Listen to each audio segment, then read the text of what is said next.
Hello everybody, so today I will talk about calculus.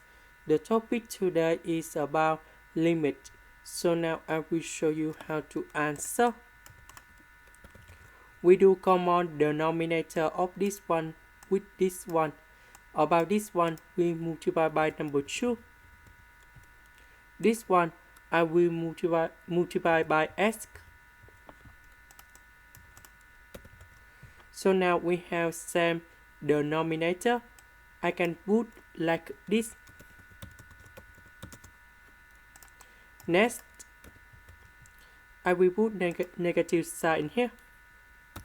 And we have another negative sign in here.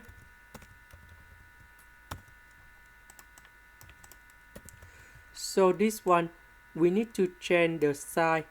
And we got about x minus 2.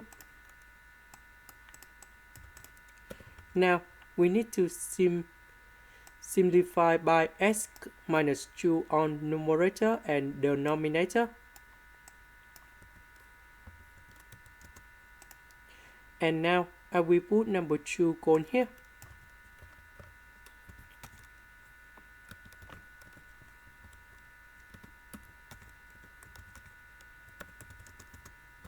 And we have negative number 1 over 4. This is the end. Thank you for watching.